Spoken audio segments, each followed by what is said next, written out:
한 주간 잘 지내셨어요? 오늘은 우리가 이제 수행을 하다 보면 분명히 이게 이제 좀 잘못된 거를 알면서도 잘 이제 고쳐지지 않는 경우도 있고, 또 자신이 가지고 있는 문제 자체를 아예 이제 이해하지 못하고 그거를 스스로 자각하지 못하는 일도 상당히 많죠, 그죠? 그래서 이게 이제 이렇게 자기가 가지고 있는 뭐 문제나 또 괴로움 일어나게 하는 그런 이제 원인이나 이런 것들을 정확히 이해하는 것이 사실은 좀 이제 수행의 시작이라고 할 수 있는데, 이제 그거를 어, 방해하고 그런 것들을 가장 이제 어, 안 되게 하는 제일 대표적인 그리고 가장 근원적인 이제 번뇌가 이제 어리석음이라고 하는 거죠, 그죠? 불교에서는 어리석음이라고 이제 이야기를 하는데요. 이 어리석음이라고 하는 거를 이제 기반으로 해서 모든 이제 번뇌들이 발생하고, 이제 그런데 그 어리석음에 대한 이제 이해가 사실은 이제 중요하고, 또 이 어리석음이 이제 어리석음 때문에 또 그런 번뇌들이 발생하기도 하지만, 또 번뇌가 어리석음을 계속 키워 나가기도 하거든요. 그래서 이제 이런 번뇌와 어리석음이 이제 상호작용을 하면서 계속 이렇게 우리가 괴로움들이 커져 나가고 또 번뇌가 커져 나가는 건데요. 그래서 오늘은 이제 이 어리석음이라는 게 도대체 어떻게 생기는가, 어리석음이라는 것 자체에 대한 이해와 어리석음이 왜 생기는지, 또 그리고 그거를 이제 극복하기 위해서는 또 어떻게 해야 되는지, 이 부분에 대해서 다시 한번 정리를 좀 해보려고 합니다. 이 어리석음은 사실 이제 정신적으로 보면 거의 사람을 미혹하게 만드는, 그죠? 예, 뭔가 의식이 명료하지 않고 미혹하게 만들어서 상황 판단을 우리가 세속에서도 보면 어리석은 사람들은 어떤 상황 판단을 정확히 못하고 그로 인해서 계속 헤매게 되는 그런 일들이 있잖아요, 그죠? 마찬가지로 이제 불교에서 어리석음은 사실 뭐 세속적인 그런 어리석음의 내용도 포함하고 있지만, 좀 더 근원적으로 이야기하면 불교에서 말하는 어리석음은 진리에 대한 어리석음이다, 이렇게 이제 보는 것이 바람직합니다. 그래서 세속에서 말하는 그 어리석음의 개념보다는 조금 더 근원적인 부분에 문제를 제기하고 있죠.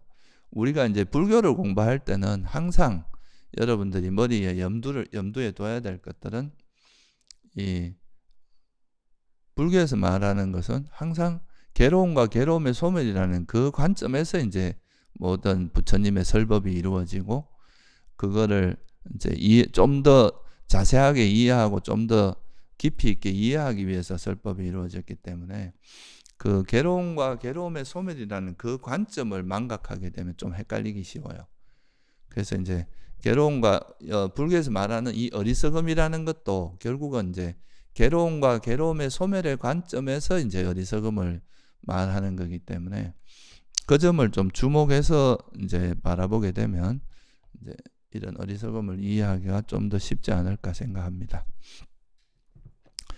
그러면 먼저 이 어리석음이라고 하는 거는 이제 보통 빨리어로 그러니까 모하라고 이야기하고요. 또 이거 어리석음의 다른 표현으로 이제 무명이라고 표현하기도 하죠, 그죠? 무명이란 말은 많이 들어봤을까요? 그래서 이 무명이라는 말이 이제 있고, 근데 이건 다 같은 용어로 이해하시면 됩니다. 어리석음, 무명 이런 말은 다 같은 말인데, 주로 이제 부처님께서는 이제 무명이라는 표현을 좀 더 많이 쓰세요. 실제로 보면 경전을 보면 무명이란 아위자, 이거는 이제 지혜가 없는 상태다, 이런 말이고, 이거의 반대말은 명지죠, 그죠? 그러니까 지혜가 있는, 그러니까 위자 이거는 명지로 번역했고, 아위자 그는 무명으로 번역을 합니다. 그러면 이제 일단 경전에서 나오는 그 무명이라는 의미가 뭔가를 한번 살펴보면요, 이게 한 세 가지 정도로 이제 이야기를 하는데, 우리가 보통 알고 있는 건 이제 사성제에 대한 무지를 이야기하잖아요, 그죠? 근데 그 말을 좀 다른 각도에서 이야기하면은, 첫째는 이제 물질이 뭔지, 그럼 물질이 일어남이 뭔지, 또 물질의 소멸로 인도하는 도닦음을 깨뚫어 알지 못하는 거, 이거를 무명이라 한다. 또 느낌, 인식, 그리고 형성, 그리고 의식 무더기, 의식이라는 것에 일어남, 소멸로 인도하는 도닦음을 알. 그러니까 이건 다시 말하면 오온이라는 거에 대해서 오온이 뭔지, 오온이 왜 일어나는지, 오온의 소멸이 뭔지, 오온의 소멸로 인도하는 도닦음은 뭔지, 이거를 모르는 것도 어리석음이라고 하기도 하고, 아니면 이제 우리가 건경식이라는 말 있잖아요, 그죠? 육건, 육식, 육경, 뭐 이런 말 들어봤죠, 그죠? 그러니까 눈이라는 것이 눈에 대해서 정확히 모르고, 눈의 대상인 형색, 그러니까 또 눈과 형색이 부딪혀 일어나는 눈의식, 이런 것들을 정확히 깨뚫어 알지 못하는 것, 이것도 무명이라고 이야기합니다. 그리고 이제 또 하나는 뭐냐 하면, 그렇게 6가지 기능과 대상과 의식, 그러니까 안이비설신의, 색성향 미촉법, 그리고 안식, 이식, 비식, 설식, 신식, 의식이라고 하는 뭐 우리가 보통 18개라고 이해하는 이거를 정확히 깨뚫어 알지 못하는 것도 무명에 속해요. 그리고 또 하나 이제 최종적으로는 이제 그 사성제에 대한 무지, 이거를 이제 무명이라고 한다. 이거는 이제 많이 들어보셨을 겁니다.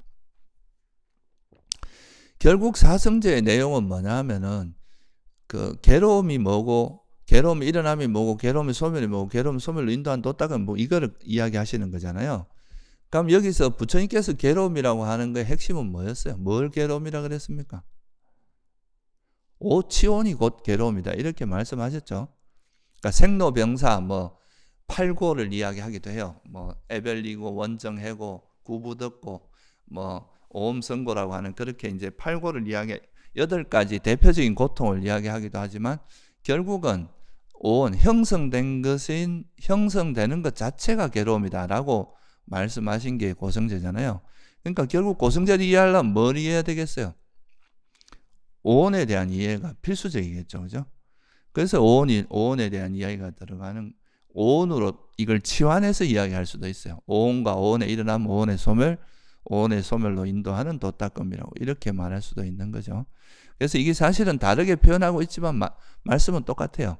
근데 오온이나 또 오온이라고 하는 거하고 또 물질과 정신이라고 할 수도 있고, 이 오온을 다른 말로 표현하면 육처라고 할 수도 있거든요. 오온은 이제 우리 존재가 어떻게 구성되어 있느냐에 좀 초점이 맞춰져 있는 거라면, 육처는 뭐에 초점이 맞춰지냐 하면 우리 의식이 어떻게 일어나는가 있잖아요. 세상이 어떻게 벌어지는가, 의식이 일어나서 세상을 어떻게 분별하는지, 여기에 초점이 맞춰진 거란 말이죠.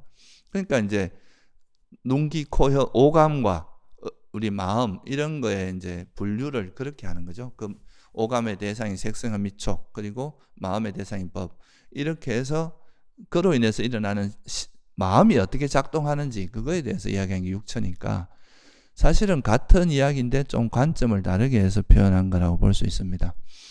그래서 결국은 이제 오온을 정확히 이해하는 거라든가, 또는 육처를 정확히 이해하는 거, 이거나 사성제를 정확히 이해하는 거나 사실 약간의 관점이 다를 뿐이지 사실 내용은 비슷한 내용이라고 보시면 돼요. 그래서 오늘은 제가 그냥 뭐 사성제를 가지고 좀 설명을 해보면, 이게 그냥 이제 이론적으로는 뭐 사성제에 대한 무지를 그 무명이라 한다, 이 말은 뭐 다들 쉽게 이해하는 건데, 그러면 우리가 이제 실제 우리 삶 속에서 이런 사성제에 대한 무지라는 게 결국은 뭔가 하는 거를 한번 살펴보면, 첫째 우리가 이제 부처님께서 바라보신 관점은 이 세상에서 일어나는 모든 현상들은 다 뭐라고 보신 겁니까? 우리는 되게 뭐 거기에 대해서 영혼이니 뭐 자아니 되게 복잡한 구성을 이야기하지만, 실제 부처님이 보시기엔 이 세상에 있는 모든 것은 오온을 넘어가는 건 없다, 그죠? 오온이라는 그 범주에 다 들어간다 그랬고, 다른 말로 하면 뭐라고 하면 물질과 정신으로 그냥 요약해서 말할 수도 있죠. 그래서 나한테 일어나는 현상을 오온의 한 형태로 보는 것, 이게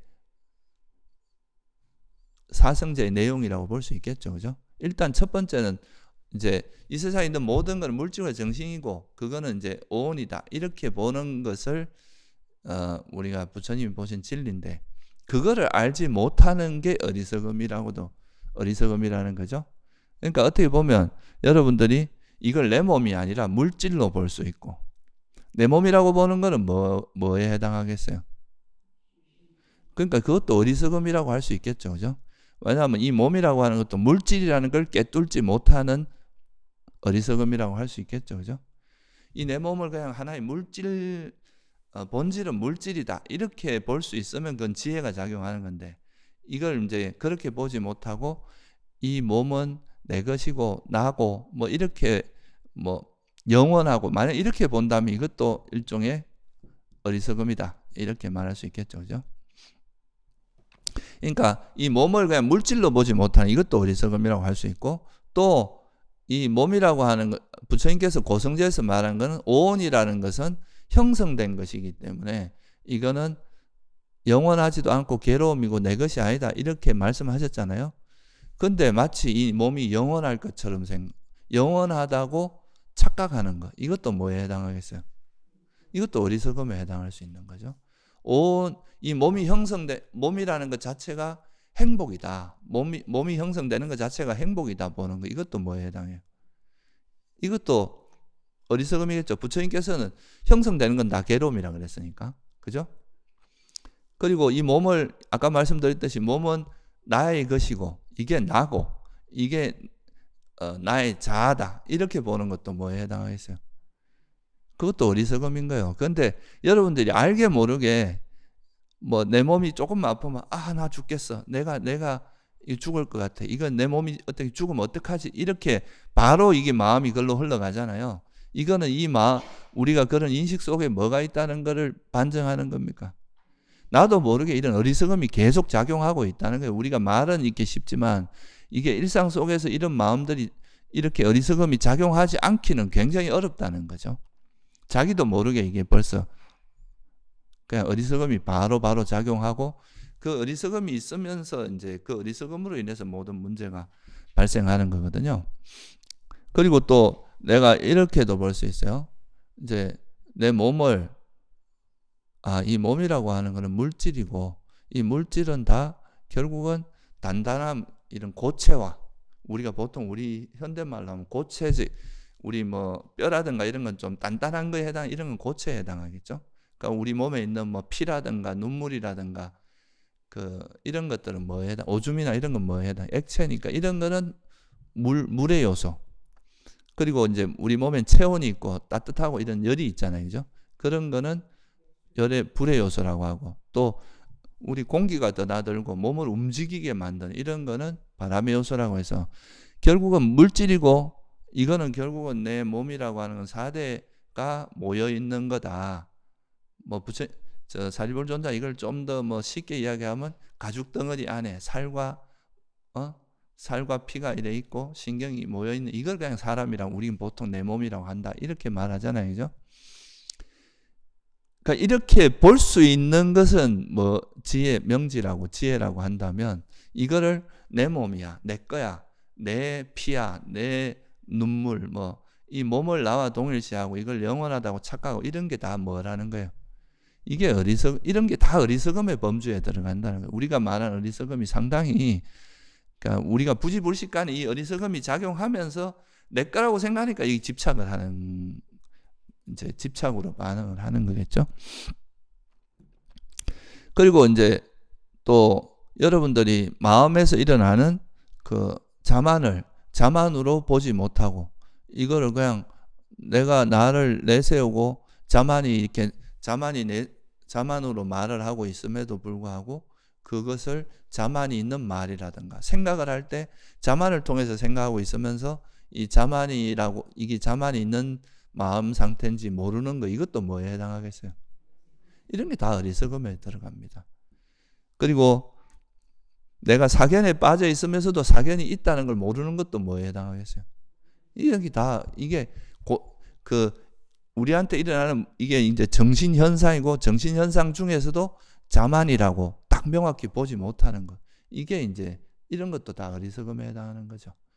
사견이 있으면서도 사견이라고 보지 못하는 거, 이것도 뭐에 해당? 이런 게 다 어리석음에 해당하고, 그리고 내가 화를 내고 있으면서 내가 화내는 걸 모른다, 이것도 뭐에 해당하겠어요? 이 다 어리석음인 게, 내가 화내는 마음인데 이걸 화내는 마음이 아니라 이 화내는 마음을 그냥 정당함으로 포장할 수도 있잖아요, 그죠? 이거는 저 사람이 이렇게 잘못 이런 허물을 지었고 그거에 대해서 화내는 나의 마음은 정당하다, 이렇게 말할 수 있는 거죠. 물론 그 이제 상대의 잘못이 있을 수도 있는데 내가 화내는 마음은 화내고 있다고 알아야 이걸 뭐 좀 멈출 수도 있고 개선할 수도 있고 이런 거잖아요. 근데 이제 이런 거를 알지 못하는 거, 이것도 하나의 어리석음에 해당하고, 그리고 내가 화가 버려졌는데 화가 버려지고 나서 자해의 마음이 어떤 상태다, 이런 걸 모르는 거, 이것도 뭐에 해당할 수 있어요? 내가 자해를 일으키고 있으면서 이 자해인지도 모르고 있는 거, 이것도 일종의 어리석음인 거예요. 그래서 우리가 이제 고성제에 대한 무지란 말은 우리에게 일어나는 모든 현상이 물질과 정신인데 그 물질과 정신 중에서 이제 오온이라고, 정신을 또 나누면 이제 수상행식 오온으로 나눌 수 있잖아요. 4개로 더 나누면 전체가 오온이잖아요. 그럼 나한테 일어나는 그 마음 상태를 또는 물질의 상태를 물질과 정신으로 보고 그거의 실상이 뭔지를 정확히, 탐욕은 탐욕이라고 보고 성냄은 성냄이라고 보고, 탐욕이 없는 마음은 탐욕이 없다고 알고 성냄이 없는 마음은 성냄이 없다고 아는, 그거를 정확히 알지 못하는 거, 이게 어리석음이라는 거예요. 그러니까 이게 고성제에 대한 무지가, 이제 표현은 그냥 고성제에 대한 무지다 이렇게 표현하셨지만 실제 내용은 이렇게 우리가 실제 삶 속에서 굉장히 많이 벌어지고 있는 일들이라는 거죠, 그게. 또 우리가 이제 번뇌가 일어났는데, 예를 들면 탐욕을 탐욕이라고 알았지만 이 탐욕은 내 거야, 내가 왜 이렇게 집착이 많지, 그러면서 이 탐욕을 나와 동일시하는, 이것도 뭐에 해당하겠어요? 이것도 어리석음에 해당하는 거예요. 왜? 이 탐욕이라고 하는 건 정신현상, 이건 다 조건에서 발생한 거죠. 접촉이란 조건에서 발생한 거니까 이거는 이런 모든 물질 정신현상은 무상하고 괴로움이고 무아라고 하는 게 고성제의 내용이잖아요, 그죠? 그렇다면 이걸 나와 동일시하는 거는 뭘 모르는 거예요? 고성제를 모르는 거 아니에요, 그죠? 이거는 그냥 조건 발생인 거고 임시로 그냥 일어나서 이런 작용을 하다 사라지는 거지, 이런 실체가 있는 것은 아니잖아요. 탐욕이라는 실체가 있고 성냄이라는 실체가 있는 건 아니다, 이렇게 볼 수 있어야 되는데 그렇게 보지 못하는 거니까 이게 뭐예요? 이것도 어리석음에 해당하는 거죠.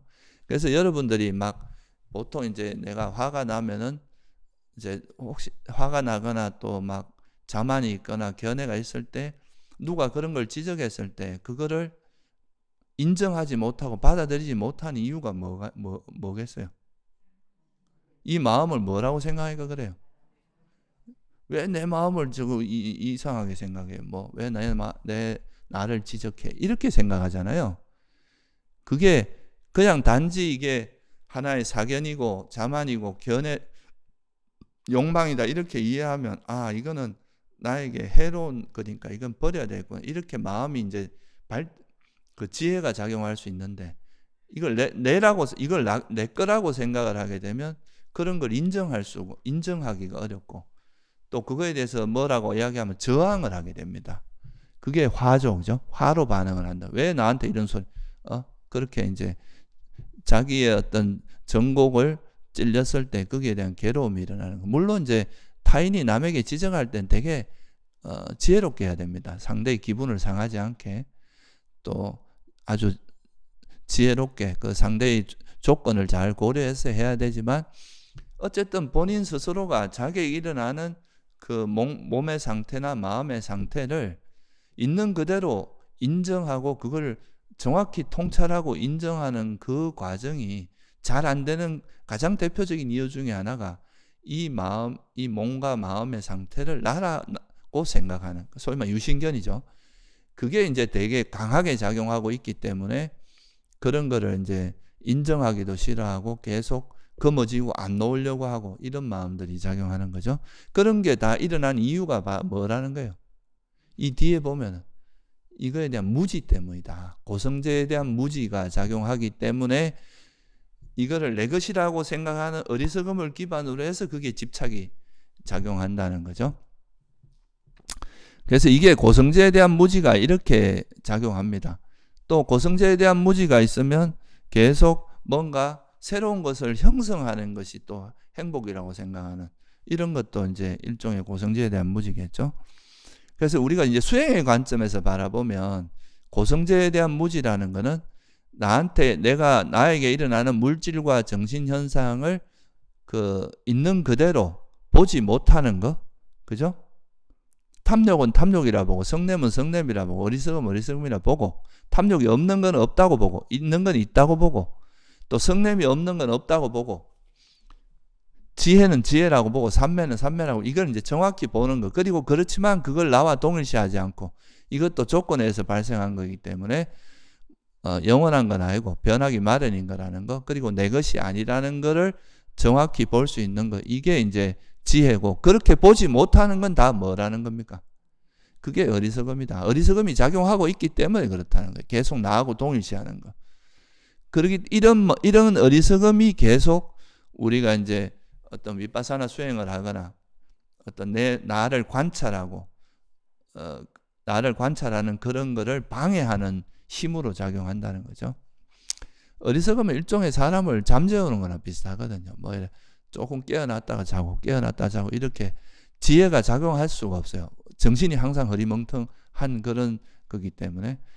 그래서 이제 이런 게 우리가 이제 우리 삶에 있는 오온이라고 하는 것이 그냥 오온을 있는 그대로, 오온의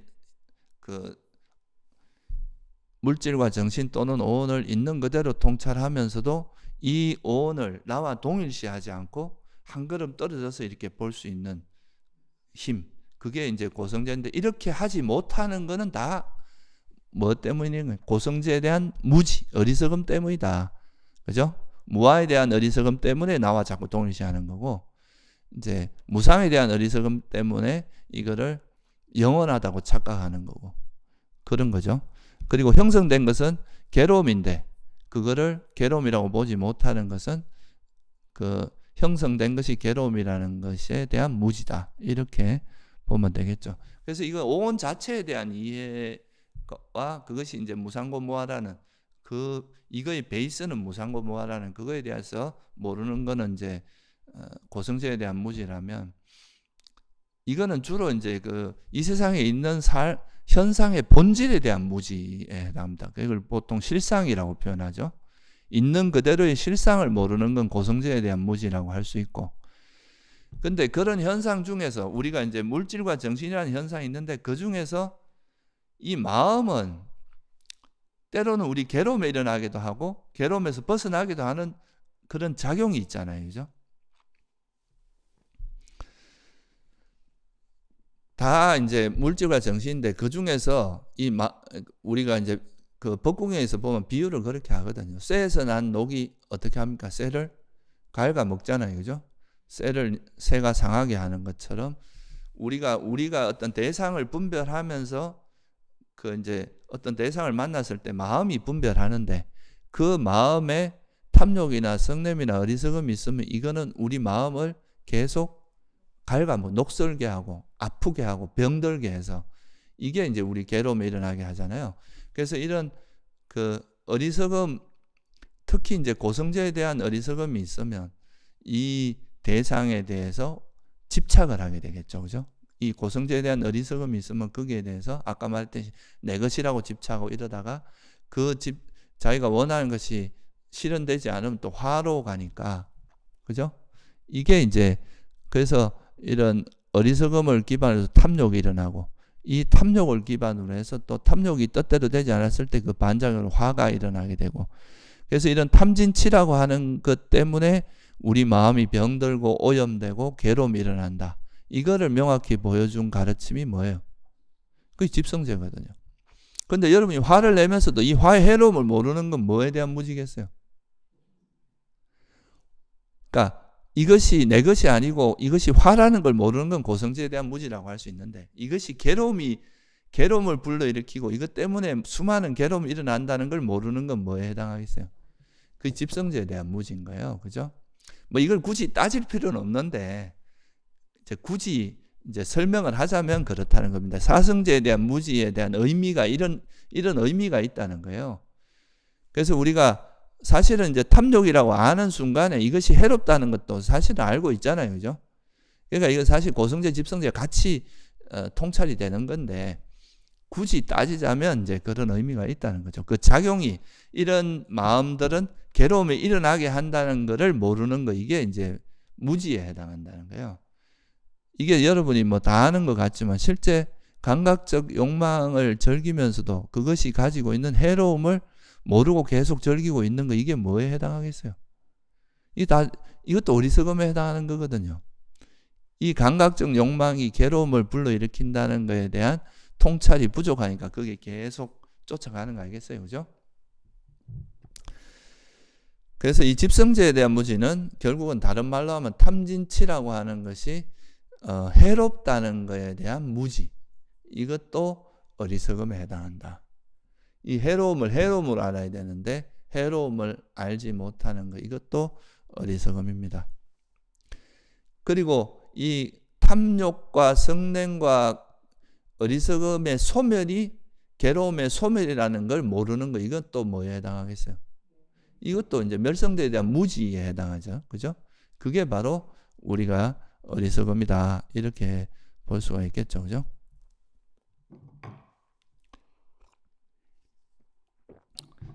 때로는 사람들 중에 그런 말을 하는 사람이 있습니다. 난 탐욕 안 버릴 거야. 이제 성냄을 안 버릴 거야. 그러니까 이제 집착, 이 정도 욕망은 즐거운 거지, 이렇게 생각하는 것은 괴로움의 소멸이 행복이라는, 욕망의 소멸이 행복이라는 것에 대한 무지 때문에 그렇게 작용한다.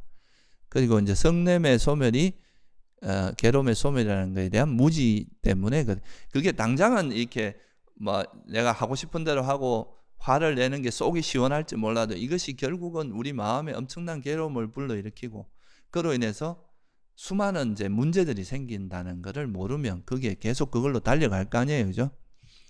이것도 이제 멸성제, 그 탐진치의 소멸이 괴로움을 소멸한다는 것에 대한 무지 때문에 그렇다. 참 이게 알지만 잘 안 되잖아요. 그죠? 그게 그만큼 우리가 무명이 우리 마음에 참 짙게 깔려있다, 이렇게 말할 수도 있어요. 조금만 이렇게 정신 차릴 때는 그래 맞아, 이게 해로워, 이러다가도 금방 또 잠들어 버리는 거죠. 금방 또 이게 지혜가 없어지면서 다시 또 무명으로 흘러가는 그런 방식으로 가는 거예요. 그리고 이제 이 또 도성제에 대한 무지라는 건, 그러면 이런 거를 탐진치가 해롭다는 걸 알았으면 이걸 어떻게 하면 버릴 수 있는지 이 방법을 정확히 알아야 될 거 아니에요. 그죠? 이 탐진치를 버리는 수행 방법, 구체적인 방법을 모르는 거. 내가 화는 나 죽겠는데 이 화를 어떻게 버릴지 모르겠다. 이게 뭐예요? 무지인 거예요, 그게. 그러니까 도성제, 이 방법에 대한 무지겠죠.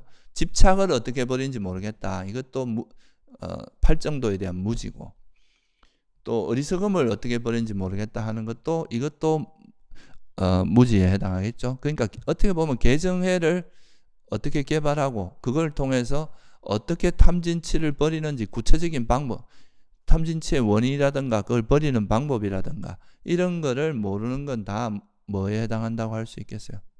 이것도 다 어리석음에 해당하겠죠. 그러니까 실제로 보면은 우리가 이제 수행하다가 이 탐욕이 일어났을 때 이 탐욕은 내 것도 아니고 그냥 해로운 작용을 하는 탐욕일 뿐이다, 이렇게 바라보지 못하는 것도 어리석음이고, 그죠? 이걸 어떻게 하면 이게 버려져야 진짜 행복이 온다는 걸 모르는 것도 어리석음이고, 이걸 어떻게 하면 버리는지 방법을 모르는 것도 다 뭐에 해당한다는 거예요? 이것도 어리석음이다, 이거예요. 그러니까 어리석음이 있는 한은 절대 우리가 괴로움에서 벗어날 수가 없겠죠. 그죠? 성냄도 마찬가지예요. 성냄이 뭔지, 성냄이 이 성냄을 성냄이라고 보고 이게 내 거다 이렇게 보지 않고 그냥 딱 떨어져서 성냄이라고 보지 못하는 거, 이것도 어리석음이고, 이것이 버려져야 괴로움이 소멸된다는 거 모르는 것도 어리석음이고, 이걸 어떻게 하면 버리는지 방법을 모르는 것도 어리석음이다, 이렇게 볼 수 있겠죠. 그죠? 그래서 이제 항상 보면은 이 어리석음을 기반으로 해서 욕망이 일어나고, 이 또 욕망을 기반으로 해서 뭐가 일어나요? 화가 일어나는 거죠. 탐욕과 성냄은 서로 작용 반작용 같은 거거든요. 내가 원하는 게 안 되면 일단 화가 나잖아요. 또 화가 날 때 여러분이 그걸 해소하는 가장 쉬운 방법이 뭐예요?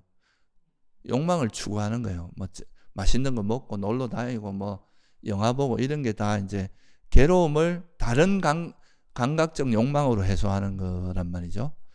그래서 이 어리석음을 기반으로 해서 항상 욕망이 일어나고, 욕망을 기반으로 해서 화가 일어나기 때문에 결국은 어리석음을 조건으로 해서 뭐가 일어난다고 보는 거예요? 해로운 마음이 다 일어납니다. 사실 또 어리석음은 또 어리석음을 부르겠죠, 그죠? 한번 어리석은 사람은 또 판단을 또 어리석게 하니까 더 집착이나 화가 더 커질 거 아니에요? 이런 식으로 또 어리석음을 부르요. 결국은 어리석음을 조건으로 해로운 법이 일어나요. 우리가 그래서 일단은 이제 우리가 수행할 때도 어떤 번뇌가 일어나면 이 번뇌를 한 걸음 떨어져서 나와 동일시하지 않고 한 걸음 떨어져서 보는 거, 이게 다 어리석음이 없어야 가능한 일이겠죠, 그죠? 이거를 내 것이로 하고 동일시하는 그런 어리석음이 없어야 여기에 대한 집착이 없고, 이것을 무상고무화를 알면 이제 유신견도 안 붙을 거 아니에요, 그죠?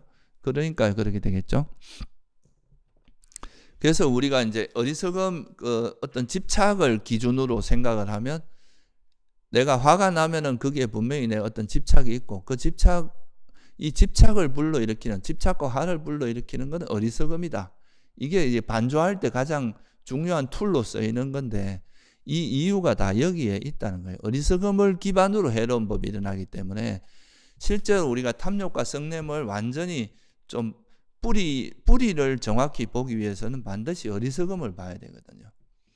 그러니까 그런 집착이 일어나는 이면에는 이 오온이라는 현상을 내 것이라고 착각하거나 영원하다고 착각하거나, 또는 이것이 행복이라고 착각하는 그런, 주로 이제 유신견이 많이 작용합니다. 내 것이라고 보는, 내 것이고 영원하다고 보는 이런 이제 이게 작용하는데, 이런 어리석음이 있음으로써 이것을 마치 내 것이라고 집착하는 유신견이 일어나고, 그걸 통해서 집착이 발생한다고 이제 자주 말씀드렸죠, 그죠? 그래서 이게 이제 어리석음입니다. 어리석음을 기반으로 이제 욕망 중에서도 사견과 그런 이제 사견이 먼저 작용하고, 그리고 이제 욕망이 주로 작용합니다. 그리고 이 욕망을 기반으로 해서 또 성냄이 작용하고, 이렇게 계속 반복되는 거죠. 그래서 이게 이제 무명경이라는 상류단니까에 나오는 경전에 보면 부처님께서 이렇게 말씀합니다. 비구들이요, 무명이 선구자가 돼요. 무명이 이제 주도자, 선구자라는 거죠. 무명이 작용함으로써, 무명이 선구자가 되어 해로운 법들이 일어남으로써 양심 없음과 수치심 없음이 따르게 된다. 그러니까 무명이 작용하면 이제 해로운 법이 일어나는데, 그 해로운 법에는 해로운 마음이 작용한다는 양심과 수치심이 작용 안 하는 거예요. 내가 화를 내거나 집착할 때, 내가 수행자로서 참 부끄럽구나, 이로 인해서 내가 결국은 이걸로 인해서 이제 나에게 안 좋은 과보도 일어나고 나에게 해로울 거다, 이런 두려움 같은 것이 작용하게 되면 우리가 그걸 멈추잖아요. 근데 어리석기 때문에 해로운 법이 작용하면서, 그 해로운 법이 작용할 때 뭐 양심도 없어, 스스로 부끄러워하지도 않고 또 두려워하지도 않은 거죠. 그러니까 이 무명에 빠진 현명하지 못한 자에게는 첫째, 그릇된 견해가 일어난다. 그리고 그릇된 사유가 일어난다. 그리고 그릇된 말, 그릇된 행위, 그릇된 생계, 그릇된 정진이 일어나고, 그릇된 기억, 그릇된 삼매, 이렇게 무명을 기반으로 해서 양심과 수치심이 없고, 그로 인해서 사견으로 이제 굳어지게 되면, 이게 이제 말을 하거나 생각이나 말, 모든 거에 다 영향을 미친다는 거죠. 우리 삶 전체. 그래서 이 무명이 선구자다, 이렇게 이제 말씀을 하고 있습니다. 그래서 우리가 이제 수행을 할 때 가장 중요한 건 이 무명을 이해해야 사실은 이 번뇌 구조를 정확히 이해할 수 있습니다. 그래서 이거를 이제 이해하는데, 그러면 이렇게 또 말할 수도 있어요. 아니, 그 무명 때문에 해로운 법이 일어난다면 또 외도들이 이렇게 질문하기도 합니다. 우리가 12연기에서도 보면 괴로움이 일어나는 원인을 쭉 추적해 들어가다가, 그러니까 괴로움이 왜 일어나냐? 태어났기 때문이다. 태어나는 왜 생로병사가 왜 일어나냐 보니까 태어났기 때문에. 태어난 건 왜냐? 업 때문이고 뭐 이렇게 쭉 가다 보니까 결국은 이제 우리가 식이 생기고 물질과 정신이 일어나서 접촉 때문에 이제 그런 괴로움이 일어나는데, 또 더 가보면 왜 태어났는가, 이제 그 더 이렇게 근원적으로 가보면 제일 마지막에 나오는 게 뭡니까?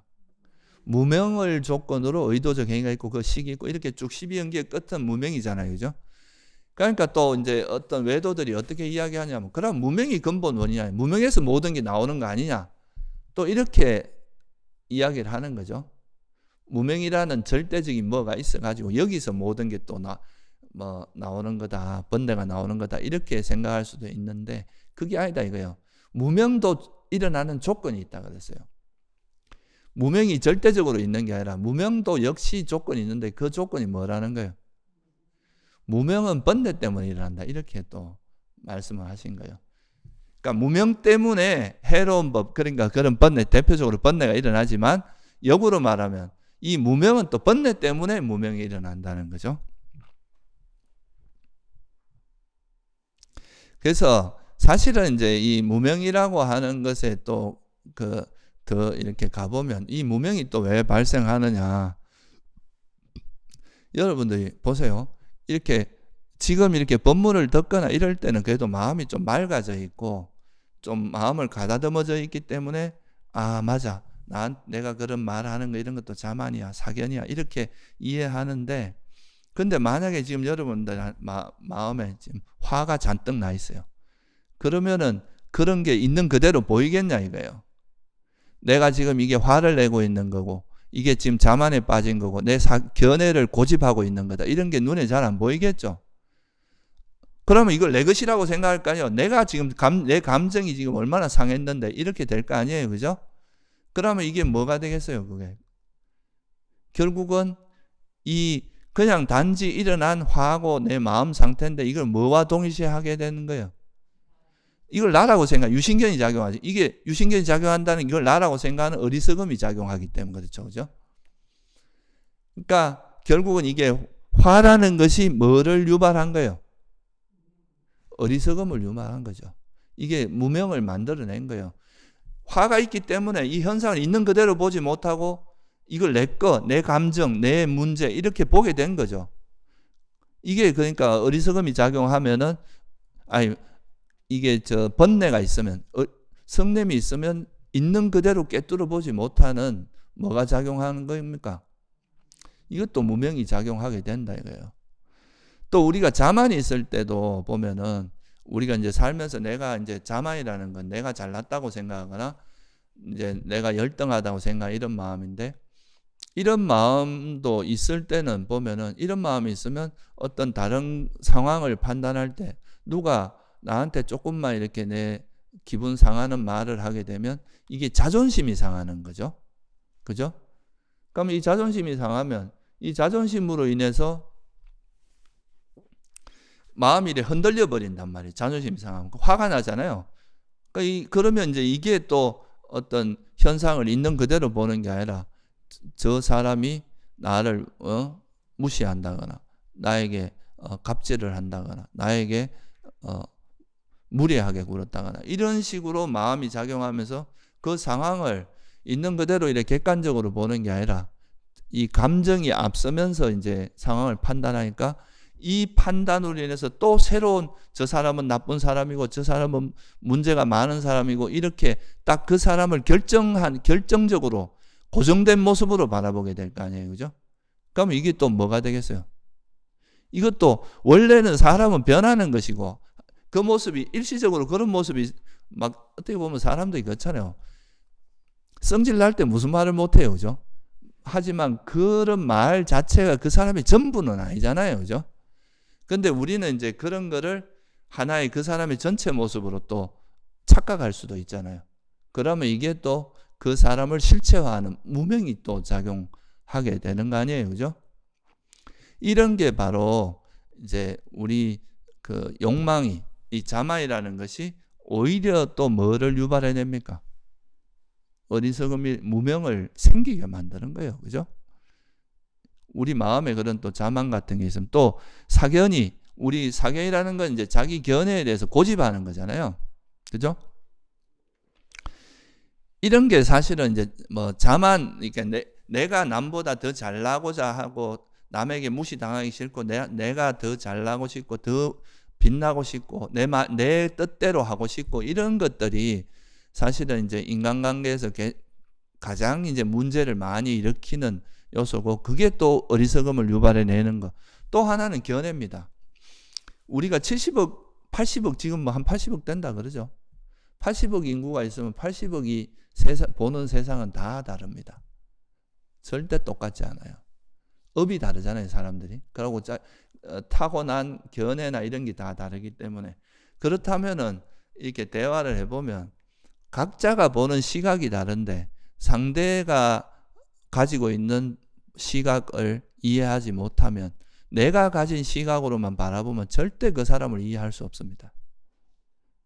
이거는 그러니까 이제 보통 다툼이 일어나면 서로가 이제 자기 관점에서만 바라보고 자기 관점으로만 이해하기 때문에 그 사람을 상대를 있는 그대로 이해할 수가 없어요. 그럼 자기 관점만 계속 상대도 마찬가지죠. 상대도 자기 관점을 고집하고 이러다 보면 결국 이 평행선상인 거예요. 아무리 가도 아무리 뭐 해도 결국은 상대가 나쁜 사람이고 자기는 뭐 자기 문제는 없고 이렇게 되기가 쉽단 말이죠. 근데 우리가 인간관계에서 제일 전제되어야 될 조건 중에 하나는 서로의 견해의 다름을 이해해야 됩니다. 이 다르다는 것이 무조건 상대가 틀렸다는 이야기는 아니잖아요, 그죠? 말 그대로 다른 거지. 이 다름을 이해하면서 대화를 통해서 저렇게도 볼 수 있구나. 나는 이렇게는 못 봤는데 저렇게도 볼 수 있구나 하는 거를 조금씩 이해하기 시작하면 인간관계가 조금씩 개선되기 시작하는 게 있거든요. 근데 이제 그런 것들이 없어지면은 이게 일단은 이제 내가 가진 견해로 보면은 그 상대에 대해서 보는 관점이 딱 고정돼 버리잖아요. 저 사람은 원래 저렇게 자만이 많고 성격이 뭐 문제가 많고 이상한 사람이야. 이렇게 딱 고정된 모습으로 그 사람을 볼 수밖에 없게 되죠. 그것도 그렇게 되면 그게 뭐예요? 실체가 아닌 것, 영원하지 않은 모습을 영원하다고 보는 뭐가 작용하는 겁니까? 어리석음이 작용하는 거죠.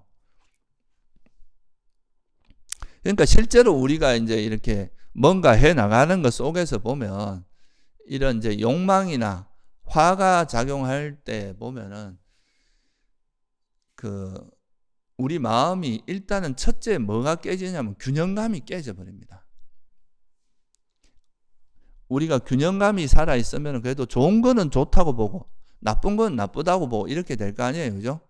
보통 우리가 이제 부처님께서 항상 하시는 말씀은 사실은 사실대로 보고 사실이 아닌 것은 사실이 아닌 것으로 보라 그랬거든요.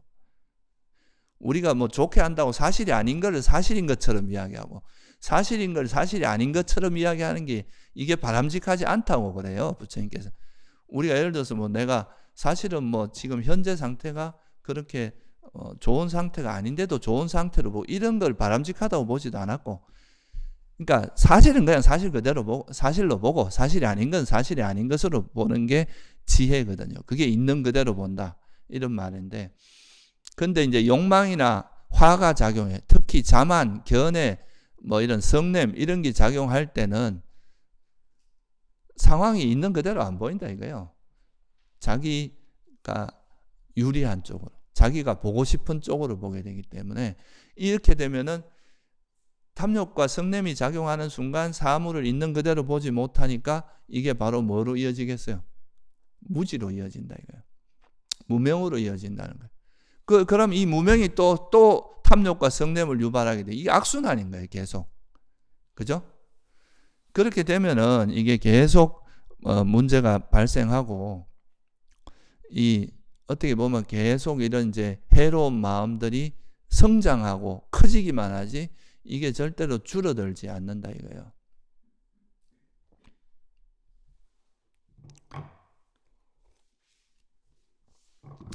그래서 이게 이제 부처님께서도 처음에 열반에 이제 들고 나서 깨달음을 얻으시고 나서 이제 법을 설할까 말까 고민할 때 뭐라고 하셨느냐 하면 이제 이 탐욕과 성냄이 가득한 자들이 이 법을 실로 깨닫기란 어렵다. 그러니까 여러분들이 다 원래 어리석은 사람, 원래 이게 막 어리석다기보다 이 탐욕과 성냄에 물들어 있으면 그때 모습은 어리석은 사람이 되는 거예요. 근데 이 탐욕과 성냄을 좀 내려놓고 또 탐욕과 성냄이 없는 마음 상태로 바꾸면 이게 또 지혜로운 사람이 될 수도 있는 거죠. 근데 이제 좀 어리석음이 짙은 사람은 탐욕과 성냄에 물들어 있는 시간이 더 많을까요, 적을까요? 그러니까 이게 이제 너무 많다 보면은 이게 이제 이런 법을 들어도 계속 자기 고집을 하고 자기 입장을 내세우고 자기 자만을 내세우고 자기 욕망만 내세우고 이러다 보면은 이게 이제 정확히 이해하기가 어려운 거죠, 이런 법을. 근데 이런 마음을 많이 내려놓은 사람일수록 마음이 좀 더 청정하고, 이 해로운 마음이 많을수록 마음이 경직됩니다. 우리가 마음이 좀 뻣뻣해지고 경직되기 때문에 이거를 관계를 풀어나가기가 되게, 특히 인간관계 같은 거를 이제 풀어나가야 돼요. 서로가 막 자기 감정을 막 내세우면 그 극한 대립으로 가잖아요, 그죠? 근데 우리가 그 마음을 내려놓고 자애라는 말에서 우리가 많이 하는 말이 뭡니까? 부드럽다, 친절하다, 우호적이다 이런 말 하잖아요. 화가 있으면 적대적이 됩니다. 상대에 대한 적대감이 일어나고 적대적으로 대하기 때문에 좋은 말이 나오지도 않고 계속 안 좋은 쪽으로 가게 되고, 그게 더 무명을 짓게 만들고 그 무명은 또 더 화를 키우고 이렇게 악순환이 일어나는 거죠. 그래서 우리가 이제 그런 탐욕과 성냄이 없는 마음 상태라야 소위 말해서 어떤 현상을 있는 그대로 볼 수 있고, 있는 그대로 보면 균형 잡힌 시각에서 좋은 건 좋은 거라고 보고 뭐 잘못된 건 잘못된 걸로 보고 사실은 사실로 보고 이러는 거죠.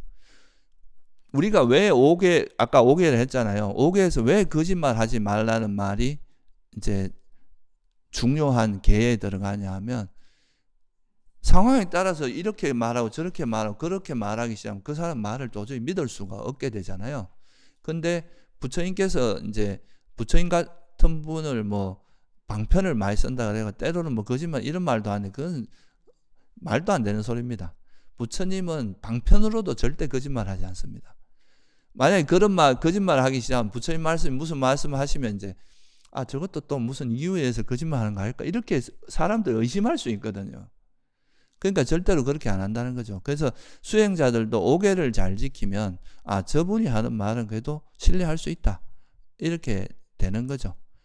그런 이제 진실을 이야기하는 그에 대한 이제 믿음이 생기는 거죠.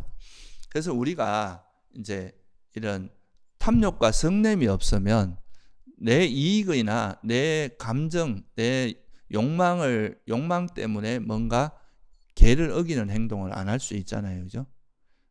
그것도 다 연결이 된다, 우리 일상이. 그래서 일단 우리가 탐욕과 성냄이 있으면 우리 마음에 균형이 깨집니다.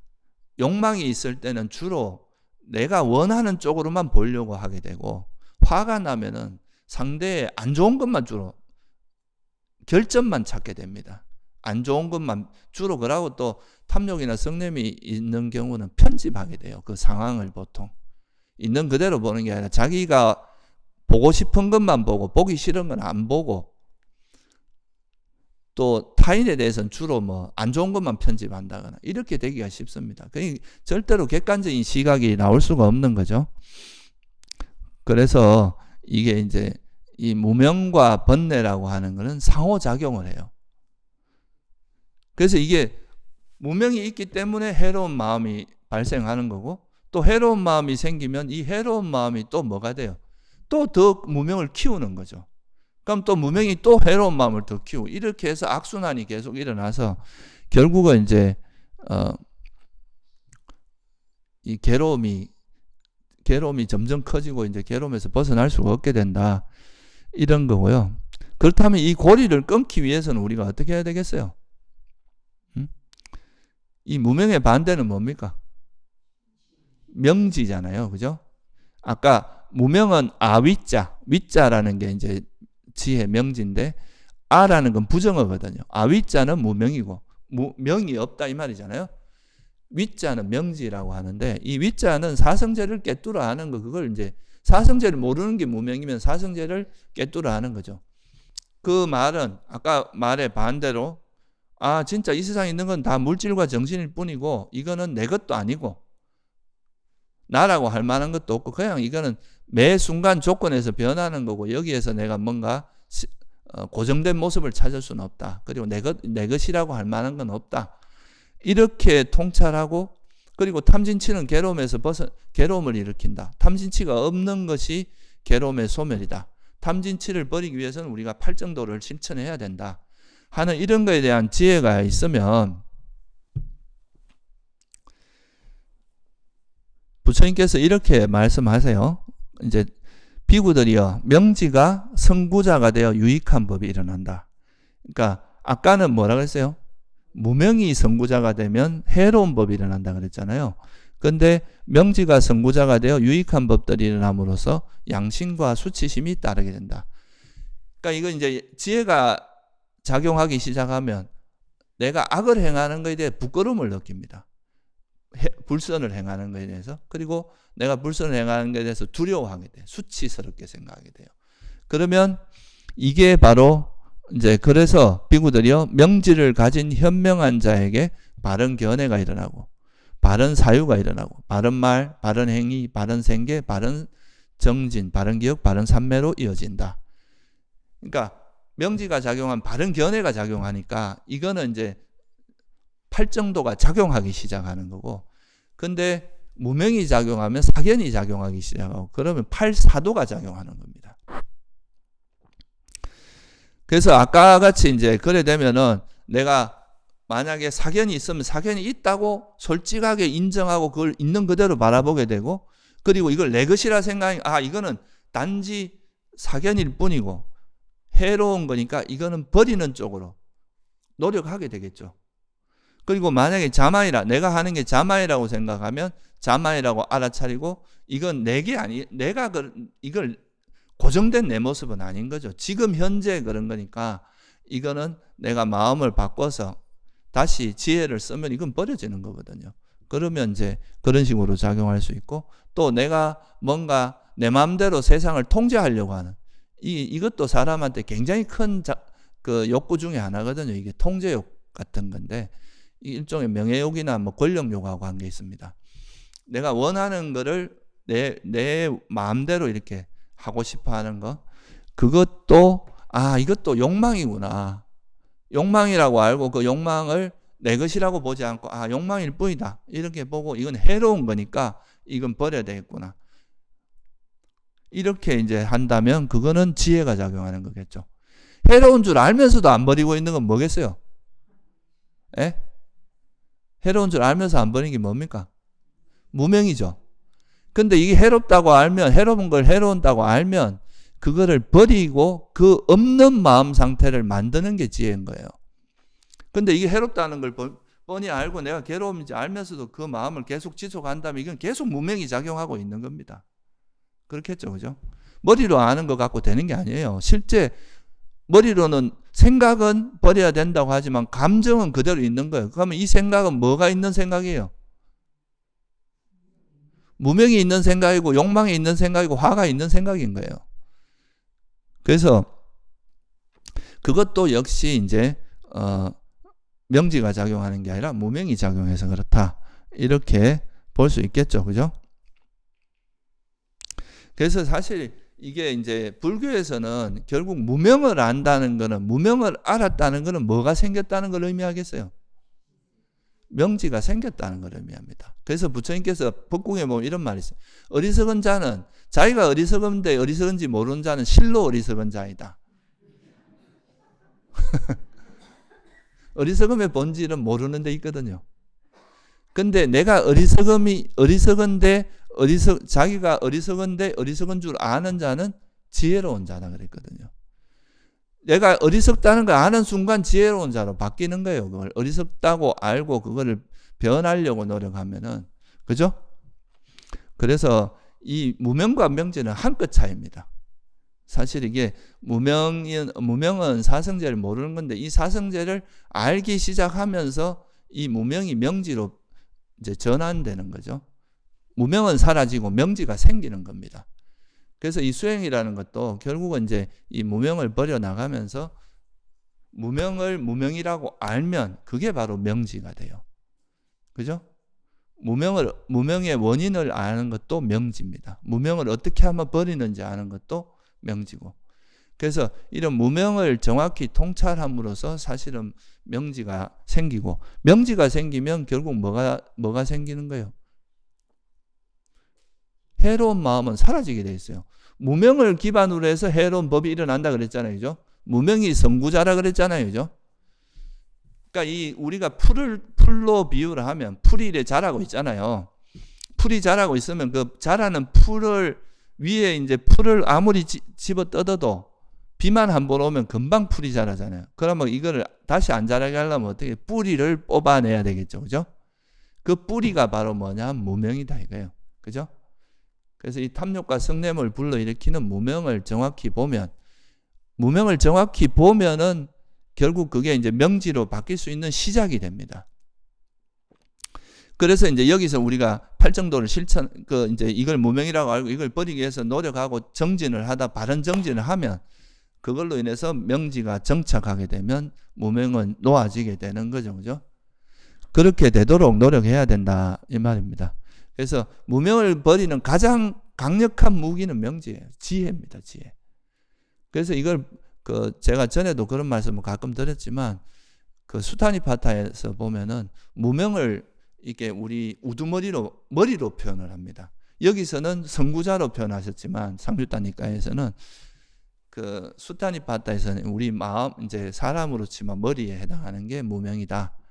그럼 이 머리를 어떻게 떨어뜨려야 됩니까? 라고 물으면 그 무명을 떨어뜨리는 거는 명지를 통해서 무명을 이렇게 떨어뜨릴 수 있다. 이렇게 이야기하는 거죠. 그래서 이 무명이 있으면 양심과 수치심이 없고 그로 인해서 해로운 법이 일어나고 이걸 통해서 제일 사견이 형성되고 사견으로 형성되고 이게 다 팔사도 온갖 안 좋은 게 다 일어난다는 거죠. 근데 이제 명지가 있으면 바른 견해가 양심과 수치심이 있고 바른 견해가 형성, 그로 인해서 온갖 선행들이 일어난다 하는 것을 명확히 알아야 된다. 그래서 우리가 이제 무명은 번뇌와 상호작용을 한다면 명지는 유익한 법, 그러니까 지혜, 유익한 법과 상호작용을 합니다. 무명은 해로운 법과 상호작용. 명지가 있으면 유익한 법이 생겨. 유익한 법은 또 우리가 삼매나 지혜, 탐욕과 성냄이 없다면 또 그 마음에서 있는 그대로 볼 수 있잖아요. 그죠? 그걸로 인해서 또 지혜가 생기겠죠.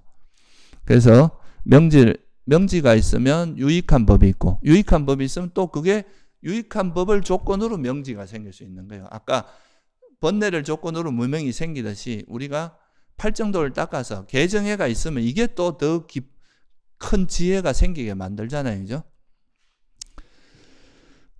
그래서 여러분들이 무명으로 갈 건지, 명지로 갈 건지, 이거는 본인의 선택이다 이거죠. 계속 나는 막 괴롭게 살겠다 싶으면 그냥 무명에 빠져 사시고, 그 무명에서 좀 이 괴로움에서 벗어나서 좀 올바른 삶을 살겠다. 이게 수행자와 일반인들의 차이는 여기에 있습니다. 누구나 무명은 있고 번뇌는 있거든요. 그죠? 없는 사람이 없어요. 아라한이 아니라면 그건 있어요. 그렇지만 그거를 자기한테 있는 무명을 인정하고 그거를 있는 그대로 통찰하고 그걸 버리고 이거로부터 벗어나는 쪽으로 노력하고 애쓰는 사람들이 명지인 거예요. 아예 번뇌가 없는 사람이 수행자가 아니에요. 번뇌가 없는 사람이 아라한이지 왜 수행자겠어요? 근데 이제 그렇지 않은 사람 같으면 이제 보통 우리가 범부들은 알면서도 안 바꾸는 게 범부입니다. 그죠? 그건 수행자가 아닌 거죠. 수행자라면 자기 문제를 인식했으면 그걸 개선하기 위해서 노력을 하는 거. 노력하는 거야 뭐 시간이 얼마든지 걸릴 수 있지만 그거를 버리려고 하지 않으면 그건 수행자가 아니다라고 할 수 있겠죠. 그죠?